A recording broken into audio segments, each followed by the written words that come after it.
I started out in the theater, so I had a chunk of time in the theater and then a chunk of time doing Frasier, and now I'm back in the theaters. Oh, David, Hyde Pierce is my name. It's great to be here in New York. I am on Kelsey Grammer's show. I play his brother, who's a dork. For a man who once commanded every punchline in a room, David Hyde Pierce disappeared with the practiced precision of someone slipping out during intermission.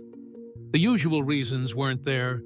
There was no scandal, no burnout, no dramatic farewell tour, just a soft fade out so subtle that Hollywood didn't even realize it had lost one of its sharpest wits. One day, he was the neurotic heartbeat of primetime television. The next, he was a ghost drifting through stage doors and charity galas, choosing the quiet of whispers over loud applause. In an industry addicted to noise, his silence became the real mystery.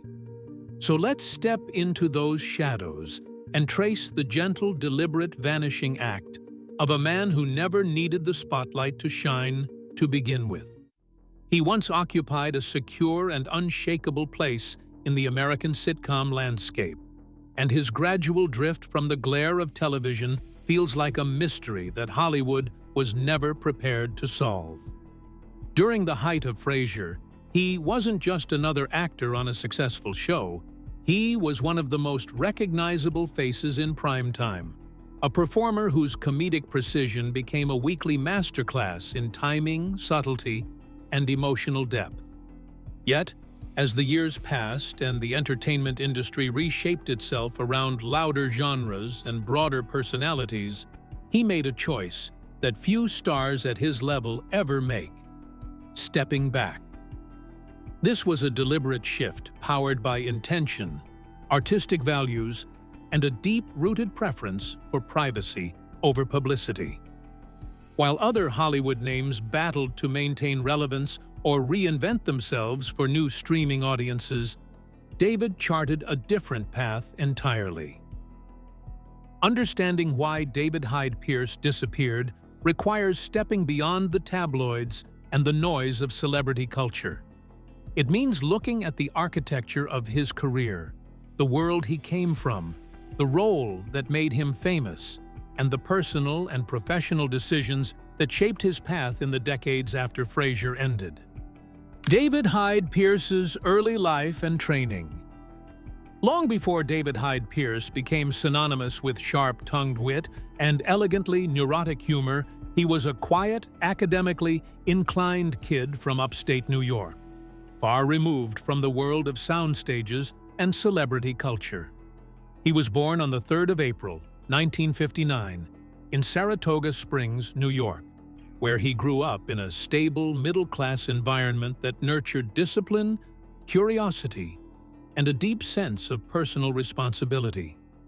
These qualities would later shape both his work ethic and the thoughtful, measured way he navigated fame. From an early age, he felt drawn to the arts, but not in the way most future actors do. His first passion wasn't theater, it was music. He studied piano seriously, eventually becoming the organist and choir director at a local church during his teenage years. Music wasn't just a hobby. He originally enrolled at Yale University, intending to major in it. There, surrounded by world-class peers and exposed to rigorous training, he discovered that while he loved music, he did not want a lifelong career as a professional pianist. This initial turning point pushed him toward another world that had always hovered at the edges of his interests, and that was theater. He shifted his academic focus to English and then to theater arts, immersing himself in performance, dramatic literature, and stagecraft. Yale wasn't simply a place where he learned to act. It was where he learned to understand storytelling, character development, emotional architecture, and the rhythm of language. These layers of training later became key components of his signature style. His path into professional acting, however, hit an early snag that most people never hear about. When he attempted to join the Actors Union, he discovered someone else already held the name David Pierce. To avoid confusion, he added Hyde, a family name from his mother's side, and became David Hyde Pierce, the name that would one day appear on Emmys, playbills, and film credits. After Yale, he moved to New York City with the same uncertainty that faces most young actors.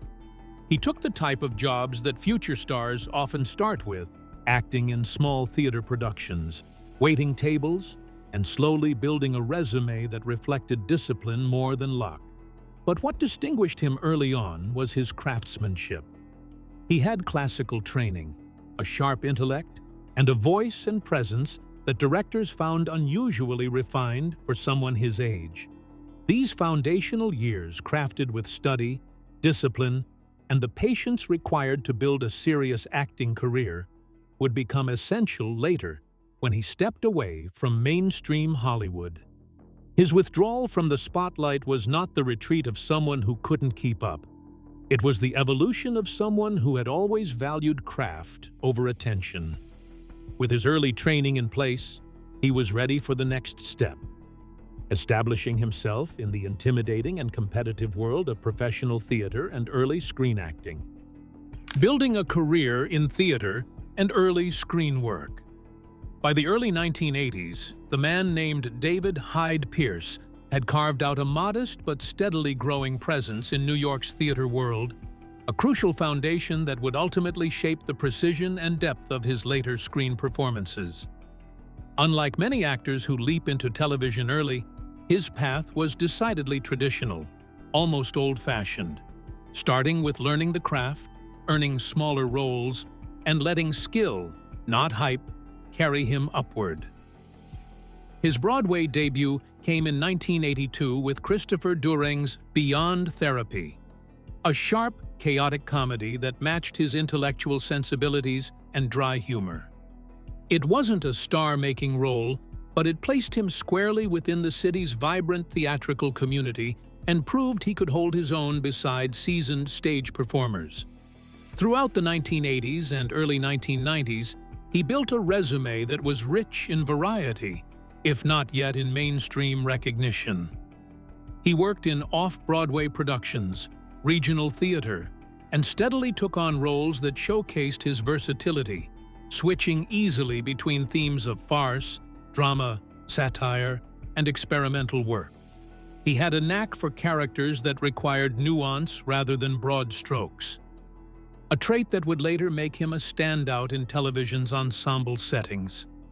His first steps into film and television came somewhat gradually. In the early 90s, he appeared in supporting roles in films such as The Fisher King, which was directed by Terry Gilliam, where he played a small but memorable part as a snobby yuppie, a character type he often portrayed with surgical precision. He also appeared in 1993's Sleepless in Seattle, where he appeared as Dennis Reed, a minor but recognizable supporting role in one of the decade's most iconic romantic films. These early screen roles showcased his natural ability to balance subtle humor with believable character work. But what truly started shifting attention toward him were his early television performances. One of the most pivotal pre-Frasier roles was his work on The Powers That Be, a sitcom created by the same team behind The Golden Girls. He played Theodore, the well-intentioned but tightly wound congressman's son-in-law, a part that revealed just how closely his comedic instincts matched the rhythms of sophisticated TV writing. Though the show only lasted 2 seasons, it introduced him to producers, directors, and casting agents who recognized his unmistakable talent for comedy, rooted in intelligence rather than slapstick. Throughout this period, he maintained a steady presence on stage. He continued to work in New York theater, even as television began opening new doors for him, reflecting a loyalty to the medium that shaped him. What made him unusual then and now was that he didn't treat stage work as a stepping stone, but as an essential pillar of his career. This devotion would later become one of the key reasons he drifted from the more commercial side of Hollywood. By the early 90s, David Hyde Pierce had established himself not as a star, but as a reliable, highly trained character actor, capable of elevating any role he touched. What he didn't yet know was that an unexpected twist of fate, one involving another actor's face, was about to catapult him into television history. Breakthrough and peak fame, Niles Crane and Frasier. His rise from respected character actor to household name began not with an audition he chased, but with a face he couldn't help having. When producers were casting a new character for their Cheers spin-off Frasier, they noticed something uncanny in his earlier work. He looked almost like a younger, sharper featured mirror image of Kelsey Grammer. That resemblance was so striking that the writers created the role of Dr. Niles Crane specifically with him in mind, a rare and extraordinary event in television casting. When he stepped into the role in 1993, Frasier was already poised to be a prestige sitcom, but no one anticipated how effective his presence would be. Niles Crane became one of the great comedic characters in TV history. A neurotic, refined, anxious, hyper-articulate, deeply lonely, and yet profoundly human. David played him with an elegance that felt effortless, his posture, voice, and facial expressions working in perfect sync to turn even the most restrained line into a standout moment. Across the show's 11-season run from 1993 to 2004, he delivered a performance that critics consistently described as precise, surgical, and meticulously controlled. He was a master of physical comedy, fainting, flinching, unraveling in ways that seemed spontaneous but were actually the result of exacting discipline. The infamous scene in which Niles tries to iron his pants, cuts his finger, sets a fire, and passes out without uttering a single line of dialogue is still studied as a blueprint for nonverbal comedic storytelling. His work didn't just pull in audiences, it dominated awards season. He earned 11 consecutive Emmy nominations and 4 Emmy Awards for Outstanding Supporting Actor in a comedy series. These achievements placed him among the most honored comedic actors of his era. Yet even as he became a staple of American pop culture, he never projected the ego or hunger for personal fame that often accompanies such success. He treated Frasier as a team effort, frequently deflecting personal praise and crediting the writers, directors, and cast as the true engine of the show. Off-screen, he maintained a level of privacy unusual for someone so frequently in the limelight. While tabloids hunted for gossip from other sitcom stars of the 90s, his life remained almost entirely untouched by Hollywood scandal. His public persona was calm, intellectual, and self-contained, traits that mirrored the character he played, though Niles's anxieties were far more exaggerated. By the time Frasier ended, he had achieved everything a sitcom actor could reasonably hope for: critical acclaim, professional stability, audience devotion, and industry respect. Yet the end of the series also marked a pivotal moment in his life. While many expected him to ride the wave of mainstream visibility into a new round of sitcoms or major Hollywood roles, he quietly began charting a very different course. His next steps would be driven not by fame, but by passion, a shift that would ultimately lead to his slow and deliberate retreat from the spotlight. Even during his Frasier years, he had never abandoned the theater. But once the series wrapped, he devoted far more time to it, returning to Broadway with renewed focus and creative energy. In 2005, he joined the cast of Monty Python's Spamalot, playing the role of Sir Robin in the Tony-winning musical. His performance reminded critics and audiences alike that his comedic skills were rooted not just in sitcom timing, but in live, high-stakes theatrical performance. 2 years later, David delivered one of the most celebrated stage roles of his career in the musical Curtains. His portrayal of Lieutenant Frank Cioffi, a detective with a secret love for musical theater, earned him the Tony Award for Best Actor in a Musical.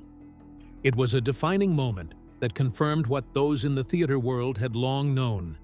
He wasn't just a TV star who happened to do theater, he was a theater actor who happened to become a TV star. This shift also marked a turning point. For the first time, he was devoting his highest professional energies to Broadway rather than Hollywood, choosing the stage's intimacy and rigor over the broader visibility of primetime television. The film industry gave him opportunities, though he never pursued movie stardom with the intensity that many actors do after a successful sitcom career. Instead, he moved toward roles that were interesting, character-driven, and often modest in scale. His approach to film was not about building a blockbuster list. Instead, he treated film like he treated theater. It was an opportunity to explore interesting characters without being confined to the commercial expectations of Hollywood studios. His crisp diction and expressive vocal range made him an ideal voice actor, a path he explored both during Frasier and afterwards. His notable voice roles include Slim in Pixar's A Bug's Life, Dr. Doppler in Disney's Treasure Planet, guest voice appearances in The Simpsons, Frasier video games, and other animated projects. Animation studios appreciated his ability to bring humor and personality to characters with minimal lines. He later appeared on television again, but always on his own terms. He avoided becoming a Niles Crane 2.0 and instead chose roles that were dramatically different, like Frank Brady on The Good Wife, delivering a restrained, morally grounded performance in a critically acclaimed legal drama. More recently, he co-starred as Paul Child in the HBO Max series Julia, a biographical drama about Julia Child. The role required warmth, subtlety, and emotional complexity, qualities that he has always excelled at. So now the big question is, when did he suddenly fade from the spotlight despite his impressive credits? The Vanishing Act. To understand why people today ask, what happened to David Hyde Pierce? You have to look closely at what he did after the most high-profile chapter of his career. The truth is simple but often misunderstood. He didn't vanish because Hollywood pushed him aside. He stepped back because his priorities shifted. And he did so with intention, clarity, and complete lack of drama. When Frasier ended in 2004, most actors in his position would have capitalized on their fame with aggressive momentum. They would have dived headfirst into new sitcoms, starring film roles, large promotional deals, or leveraging name recognition into ongoing mainstream visibility. He did none of that. Instead, he walked away from the very path that keeps many actors in the public eye. For David, Frasier wasn't a springboard to greater fame. It was the culmination of a particular chapter. Rather than chase another decade of high-pressure television, he turned toward work that aligned with his personal and artistic values. To the public, this looked like a disappearance. To him, it was a recalibration. Unlike many television stars, he wasn't motivated by becoming a public figure. He had always preferred a quiet, personal life, low exposure, and roles that emphasized character depth rather than celebrity. With Frasier behind him, he felt no obligation to maintain the level of visibility that comes with top-ranking sitcom roles. This shift naturally reduced the frequency with which audiences saw him in mainstream entertainment. He wasn't gone. He was simply operating in spaces where paparazzi didn't lurk, and where studio press junkets weren't a requirement. Another factor in his reduced visibility is that the industry itself has changed. The classic multi-camera sitcom, the format that made Frasier possible, lost dominance in the mid-2000s and early 2010 as streaming platforms and serialized dramas surged. The kind of television that suited his style was being replaced by edgier shows, ensemble dramas, and reality-based content. This shift didn't leave much room for actors whose strengths were rooted in classical comedic timing and theater-style delivery. Instead of trying to fit into the new ecosystem, he intentionally pivoted to environments where his skills were not only welcome, but essential. One of the most widely publicized moments that reinforced the idea that he had vanished was his firm decision not to return as Niles Crane in the Frasier reboot. His reasoning was grounded, personal, and entirely factual. He said he had other creative priorities and did not feel compelled to revisit a character who had been fully explored across 11 seasons.